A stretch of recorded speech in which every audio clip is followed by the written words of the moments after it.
with tonight's Recording in discussion. progress. Allie, we'll start with you for opening statements. Can you please tell us why you are running and what will be different for Burlington if you are elected? Hello. Yeah, thank you, Emily. My name is Allie House. I use she, her pronouns, and I'm running to bring compassion and pragmatic leadership to Burlington's 8th Ward of City Council. I bring experience from the front lines of the pandemic as a social worker and a public school educator. And, I see every day the impact that local policy has on people's lives. And I fully believe that my experience working in the community will bring a unique lens to City Council. I'm passionate about a variety of local issues, including climate solutions, housing justice, mental health, and also transforming public safety. I'm a systems level thinker, and I have firsthand experience finding solutions to tangible problems within the context of greater systemic issues at play. Now more than ever, we need bold and experienced leaders who are optimistic about our future and are committed to tackling the most difficult issues in our community with integrity, transparency, and a compassionate lens. Thank you very much, Allie. Hannah, can you please tell us why you're running and what will be different for Burlington if you were elected? Hi, everyone. My name is Hannah King, and I use she, her pronouns, and I'm proud to be running for the Ward 8 City Council seat. I'm a renter, student, and daughter of a single mother. My father was a construction worker, and my mother is a healthcare worker and proud union member. The lived experiences of my family have served as the foundation to my commitment to pushing actionable progressive policy forward. I truly understand the struggles so many of my Ward 8 neighbors face because I've lived them myself. I'm running for City Council to be a representative leader that listens and is responsive, is thoughtful in their approach to solving complex problems, and frankly, just puts real progress before politics as usual. I have taken action to ensure every neighbor is taken care of and given the chance to participate in their community. Ward 8 deserves a counselor who has proven themselves as a dedicated public servant, who understands the intricacies of our local government and will be able to produce results from the moment that they are elected. I'm confident that I am that person. Thank you. Thank you very much, Hannah. All right, we will move on to I'll jump off of that and just kind of more specifically ask and we'll continue with you, Hannah. What specific experience do you think you bring to bear that makes you qualified to be a Burlington City Council member? Absolutely. I believe we can solve our deepest challenges through working together and listening to each other. I've worked tirelessly on behalf of our Ward 8 neighborhood, serving as a steering committee member on the Wards 1 and 8 Neighborhood Planning Assembly, and as the Ward 8 representative on the City of Burlington's Community Development Block Grant Advisory Board. Through these roles, I've had the opportunity to help expand language access in some of our community's most important events, such as assisting and organizing Vermont's first live translated mayoral forum, as well as working to strengthen relationships between student and long-term Burlington residents by creating a pen pal program to ensure and encourage productive dialogue within Ward 8.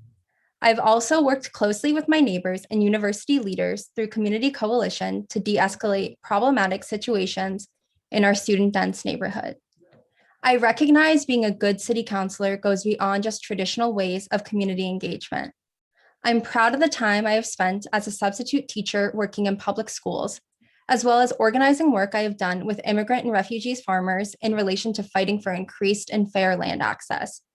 I am also very proud to have the support of policy leaders such as State Treasurer Beth Pierce, Speaker Jill Korinsky, State Representative Barbara Rachelson, and former State Rep Mary Sullivan. My experience working with communities of all types ensure I will be a compassionate, well-versed, and prepared city councilor for Ward 8. Thank you, Hannah. All right, Allie, I would like to hear about your specific experience that you think makes you qualified to be Burlington City Council member. Sure, absolutely. I'm a renter and a student, and also, as I mentioned, I have experience on the front lines, both as a social worker, a support group co-founder and co-facilitator, and also as a full-time educator in Vermont public schools. I also have experience in politics, getting involved interning at the State House, speaking with our governor, Phil Scott, about issues such as the PFOAs that have contaminated our neighbor in Bennington's water. And yeah, I've developed a really strong network and relationships with people in our community who are passionate about bringing just change about. And I'm also, I'm personally trained in like several different areas. I hold several different certifications. I've also completed trainings on de-escalation and violence prevention myself. And I'm certainly interested in hearing what the voters of Ward 8 are most passionate about, and I'm excited to work arm in arm. Great, thank you, Allie. So we are actually going to take a caller on air instead of just asking the question for you. So we will do that now. Hi, caller, you are live on the air. There is a little bit of a lag, so speak confidently and please ask your question now. Hi there. So my question is, you both have a lot of involvement in the political atmosphere. So beyond that, how does your professional experience and engagement in the community speak to the kind of person that you are and the kind of city councilor that you'll be? Great, we'll start with you, Hannah. Thank you. Yes, thank you for that question. I think that's incredibly important. As I just mentioned, I think being a good city councilor goes beyond just using traditional avenues of community engagement on city boards. I'm incredibly lucky for the leadership that I've had and had the opportunity to serve Ward 8 in a traditional sense, but also the work that I've done within my neighborhoods as a student leader, as a neighborhood leader, have also given me the opportunity to connect hand in hand with my neighbors throughout Ward 8 over the last 4 years. With that, I feel like it's given me a well-versed role and viewpoint on what my neighbors experience and are looking for on a council level, which will like give me the chance to serve them well on council. Thank you. Thank you. Allie? Sure, yeah, thank you. Thank you for that question. Yeah, that's a great one. So as I've mentioned several times, I do bring experience from working on the front lines throughout the pandemic. And I have also co-founded and co-facilitated a couple of support groups that work to engage with folks in our community about issues that are impacting them. And even beyond that, just myself, you know, I've had experiences. I've been employed in Burlington in food services and in retail. On UVM's campus in multiple positions, including in the mailroom as a resident advisor. And I've also founded a group on campus during the climate walkouts called Call Your Reps, which helped to bridge the gap sort of between like the student community and also other communities and marginalized folks, and also between politics. It was a peer education movement that helped people explore strategies for engaging with their political representatives. And so I really bring this experience of bridging the gap between everyday working people and my experience from the political sphere. And I'm really passionate about their intersection and hope to bring that to City Council if elected. Thank you, Allie. All right, we'll move on to one of our prepared questions, and then we'll go back to taking a caller. Just as a reminder, we're welcoming questions from the community. Please call us at 802-862-3966 if you'd like to ask a question. Allie, what do you think are the biggest challenges facing the city right now as a result of COVID, and how can the city council address them? Sure. Yeah, you know, that's definitely a big one. I think certainly pandemic fatigue and, you know, mental health and balancing that, knowing that people are certainly struggling, and also that this pandemic phase is not over. I feel like we have to learn how to balance people's internal struggles with the fact that the virus is still spreading widely across our community. And even though there's been progress made on different fronts, just knowing that this is not over has been really tough on people's mental health. And I think if we've learned anything from history, we've learned that systemic issues cannot be solved solely by individual actions. There's certainly a degree of personal accountability, but we as a city do need an equitable and data-driven response to this unprecedented crisis. And we need to bounce back and create lasting change to uplift those who've been hit hardest throughout the pandemic, including many of the folks that I work with myself. And also, I too have struggled throughout this pandemic, have had to access various resources, including Vermont's emergency rental assistance program. And it's interesting to me that so many of our current conversations are centered around things like rent stabilization, when as we speak, the Vermont Emergency Rental Assistance Plan is still in place.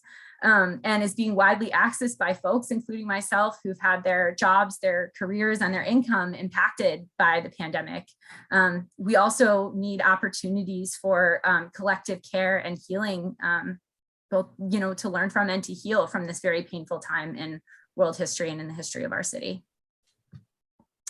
Thank you very much, Allie. Hannah, what do you believe are the biggest challenges facing the city as a result of COVID, and how can the city council address them? There's no doubt that COVID has put an emphasis on the day-to-day inequalities facing Burlingtonians, whether that's access to vaccines for our community members facing houselessness, access to information related to social distancing and health guidelines, which are often changing, and therefore incredibly difficult for folks to access when considering the boundaries imposed by language barriers or that just don't have access to traditional modes of technology. At the start of the pandemic, I was able to witness this firsthand through my work at the BTV Low Barrier Homeless Shelter. I was thankful to be able to play a small part in the effort to ensure those members of our community had access to necessary resources by organizing a donation drive for the shelter. Additionally, our community is in a mental health crisis, which was exacerbated by COVID. On campus, student resources are underfunded, inadequate, and difficult to navigate. I know that in 2009, I lost my father when he took his own life due to mental health challenges, so I hold this near and dear. Access to therapy is expensive and often inaccessible to our neighbors. As mediums of treatment have gone digital, it's also difficult for members without regular access to technology to be able to receive the treatment many of us have needed throughout this difficult time. Lastly, supporting small business and frontline workers have become more crucial than ever during COVID. We need to ensure that as a Vermont community, we are providing fair compensation as well as resources to our most vulnerable small businesses and their workers. Thank you very much, Hannah. All right, we're going to go back to questions from callers. We'll take one now. So caller, you're on the air. There is a little bit of a lag, so just speak confidently and please ask your question now. Okay. Activism is very important to Ward 8 voters. What, if any, is your history in activism? Thank you very much. Allie, we'll start with you on that question. Sure, yeah. So as I mentioned, on campus, I did found an initiative called Call Your Reps, which is a peer education climate action initiative during the student walkouts. And it provided effective strategies for bridging the student community and other marginalized communities with local, state, and national representatives. I've also interned at the Vermont State House. I've met with our governor to discuss the PFOAs that are contaminating the water system in our neighbors' communities. And also, I am a social worker, and activism and changing policy and changing systems is really the core of what we do in our work. And so that is something that I deal with on a daily basis, advocating both on an individual micro level and on a greater systems macro level, for whether it's as simple as making sure that somebody has access to decolonized mental health resources, all the way up to fighting larger systemic issues such as inaccessibility of those mental health services. So really, this is something that I do feel I have experience in, and also that I've surrounded myself with people in the community who do have experience in that, and lean on each other, and that networking that is involved, and sort of bridging the gap between activism and active action.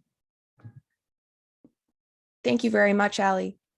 Hannah, can you tell me a little bit about your experience with activism in the community? Yes, thank you for this question. Activists truly have served as the backbone for many of the incredible policy that the city of Burlington has been able to pass in recent years. When I think about activism, something that comes to mind for me that's incredibly important is the work that I've done with immigrant and refugee communities. I really got my start in local government working with my hometown's agricultural commission, folks that don't speak English or aren't able to just walk into a space where it's the same old 60-year-old white men serving on a board. It's not always comfortable for folks.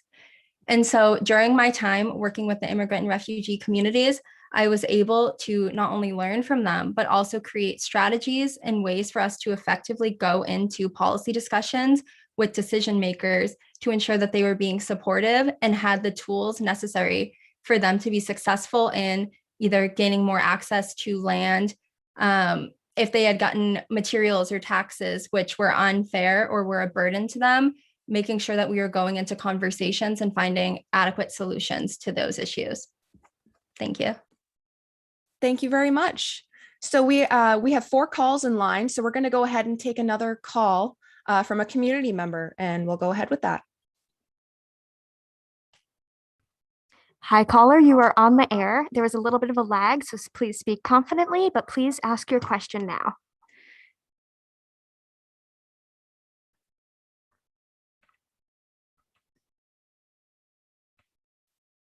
Hi, caller, you're live on the air. Hi, I really value the idea of young people getting involved in local politics, but I am concerned about each of your commitment to the neighborhood.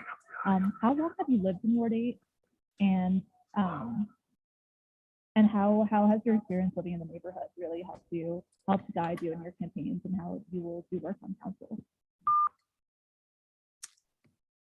I'm sorry, I'm having a little bit of trouble hearing. So the gist of what the caller said was they're really they're excited about young people getting involved in local government, but they're concerned about your commitment to the area of Ward 8. So they're wondering how long you have lived in the area and sort of what your plans are going forward. And we'll start with Hannah on this one. Yes, thank you for the question. I know that as I've gone door to door and called neighbors, this has been a real concern. I think in Ward 8 specifically, we see that we have a very transient population of folks moving in and out of the ward, really due to the nature of Burlington's rental market. I know that this will be my 4th year living in Ward 8. My first 2 years at UVM, I lived on Athletic Campus, which is in Ward 8, and then I've been a proud member of the Bradley Street neighborhood, and next year I'll be moving up to College Street. I know that I have been a committed member to Ward 8 every year that I've lived here. I mentioned it earlier, but I am incredibly proud of the work that I've done with my Wards 1 and 8 neighborhood planning assembly. I know that it has not been easy for us the last couple of years through the transition of going primarily online. Beyond that, serving on the City of Burlington's Community Development Block Grant Advisory Board, I've stepped up a countless number of times to serve the Ward 8 community when truly no one else wanted to. And so I know that regardless of what happens in March, I will still be here. I will still be a dedicated member of the Ward 8 community. I think I've really proven that over the last couple of years. And so I'm excited for this moment, but also I really look forward to the work that we can do along with my neighbors in Ward 8 moving forward. Thank you very much, Hannah. All right, Allie, your turn. Yeah, thank you for that question. This will be my 4th year living in Ward 8 as an active member of the community. And Ward 8 and Burlington are my home. I remained in Burlington and in Ward 8 while many of my peers returned home at the start of the pandemic and really, I chose to work on the front lines in Vermont public schools, and also as a support group co-facilitator at Lund, which brings crucial mental health services to Vermont families, and brought those services to them during that unprecedented time. And I believe that my work in the community really highlights my level of commitment to Ward 8, and I'm excited to support long-term residents and students alike. Thank you very much. I think we'll take a question from the list, and then hopefully we'll take another call from a caller, and we'll see where we're at. So, Allie, where do you see opportunities for addressing racial justice in the city, and how will you use the city council seat to meet this challenge? Sure. Yeah, that's a great question, and definitely a very, very important issue impacting our community. I think first and foremost, we need to be building trusting relationships with local organizers and activists who are doing the important work of addressing these issues. We need to be working with organizations, RAIB, the Racial Justice Alliance. We really need to go beyond performative activism and hollow words, and actually decolonize our spaces, especially in government. And really shedding that white savior narrative of like, oh, let's allow space for people. Like, no, like let's work arm in arm with folks. Let's be empowered together. And I think that, like, especially in our government, we do need to be like taking a look at how our spaces function, and so that individuals who are members of the BIPOC community can be heard and have their perspectives centered. And I think we also can't talk about racial justice without talking about the fact that our mayor just appointed a police chief who's stated that he doesn't believe racial bias exists in our city's police force. And so as a city councilor, I'll never support the appointment of leaders who get complacent in their efforts of self-reflection and stop examining bias within themselves and within their department. Thank you, Allie. Hannah. As a white cisgender person, I first want to acknowledge my privilege when discussing racial justice and equity. I've experienced Burlington in ways my BIPOC neighbors unfortunately have not. When we look at our current crisis of justice, it's important we recognize the systemic realities which are holding us back from creating practical, progressive change for our communities of color. One policy point I am proud to put forward is the creation of a guaranteed minimum income program. This will be an important avenue in relation to the matter of economic justice.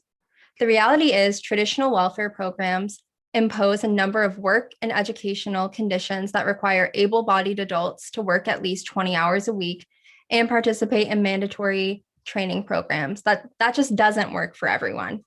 Guaranteed minimum income programs should be far more straightforward and work directly to tackle systemic realities of economic injustice faced by our BIPOC community members. Our communities of color currently have the lowest rate of homeownership in the city and experience overwhelming health and economic discrepancies in comparison to our white neighbors. It's important that we look at new forward-thinking policies such as guaranteed minimum income to tackle the systemic issues we are facing for decades. I am proud to also have had the opportunity to work alongside Karen Durfee, who is now the City of Burlington's first Black HR department head. Karen is doing incredible work in diversifying our city department hires. This is work that the City Council needs to encourage and support regularly. Also, as a city councilor, I will work to ensure our Racial Equity, Inclusion, and Belonging Committee are provided adequate funding to do the critical work that they have already been working tirelessly on. We also need to support REIB in their efforts to carry out the city's strategic plan for racial equity. Thank you. Great, thank you very much. So we're getting close to time here, but I'd love to take another caller if we can do that. Shortly. Hi, caller, you are on the air. There is a bit of a lag, so please speak confidently and please ask your question now. As the cost of living in Burlington continues to rise, I'm wondering how you plan on helping the people of Burlington afford to get by. Thank you very much for that question. Hannah, we'll start with you. Yes, thank you for that question. I've spoken very openly about my background coming from a single mother family where I've always needed to pay for my own personal and educational expenses. These struggles have impacted the way I view affordability in the city of Burlington. My struggles are not unique to what so many of my Ward 8 neighbors face day to day. It's far too expensive to live in Burlington. We need to work to create good paying jobs where we pay our workers a fair and livable wage. We also need to supply more housing options and implement a rent stabilization programs so folks don't continue to be gouged for rent.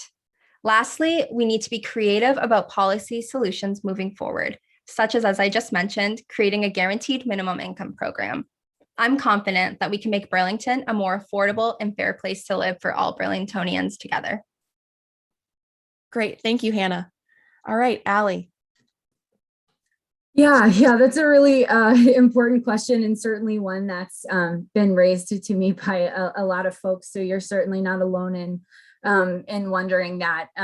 Yeah, I mean, I think simply put, we need to completely revamp our housing system and really begin to hold landlords accountable to their tenants. We've got a city that has 62% of the population renting, and so we need real housing justice that names and resists the inflated and horrifically high prices that folks are paying for rent. I think, quite frankly, rent stabilization efforts are going to be hollow when prices are as high as they are. And we also cannot overlook the role that UVM plays in this housing crisis. And so as renegotiations begin in the memorandum of understanding between the City Council and UVM, I would really like to see UVM be held accountable for the role that they play. And I would really like to see them list all of their on-campus housing below market value. So that will make access to housing on campus much more affordable for folks. Thank you very much, Allie. So really quickly, if you'd each like to do a 30-second closing statement, we'll start with Hannah and then wrap up. Yes, I first want to just start by making a comment that, I think that in order to make real policy changes, we need to make the first step when we're talking about holding UVM and the city accountable is creating avenues for dialogue. And so with that, I know I've already reached out to UVM President Garamella to have an honest conversation regarding UVM's intentions for building more housing stock. But with that, I would also like to thank Town Meeting Day TV for organizing this event today and to everyone who has been watching along. My name is Hannah King, and I'm proud of the work I have done with my Ward 8 community. From my time spent at NPAs to the mornings we've spent together counting early ballots at City Hall. Ward 8 deserves a counselor who has proven themselves as a dedicated public servant who understands the intricacies of our local government and will be able to produce results from the moment they are elected. I'm confident I am that person. Learn more about our campaign at hannahforburlington.com. Thank you. Thank you, Hannah. Allie, your closing statement. Yeah, I want to take a minute to talk about something that I don't think that we talk about enough, which is this concept of hope. And I think now more than ever, the hope of humanity in our community is being tested. Many people that I've spoken with have been brave enough to express their fears related to many issues, including the climate crisis, housing justice, public health, and a lot of other issues impacting our world. Now is a pivotal time in our community's history. And we as a state and as a municipality are on the brink of some really amazing change. And now more than ever, we need leaders who are optimistic about our future and who are going to fight to ensure that these changes actually happen and that they're decisive, rapid, and equitable. I believe in our city, and I believe that we, the people of Burlington, have the power to create lasting and impactful change. So thank you, everybody, for turning out tonight, for making this event happen. And together we can do this. Thank you very much to both Allie House and Hannah King for participating in tonight's Ward 8 City Council Election Forum. And thank you to all our viewers for tuning in to Town Meeting TV's ongoing coverage of local community candidates, budget, and ballot items. You can find this forum and more at channel www.ch17.tv. And don't forget to vote on the first Tuesday of March on town meeting day, March 1st, 2022. Burlington will be mailing absentee ballots to all active registered voters.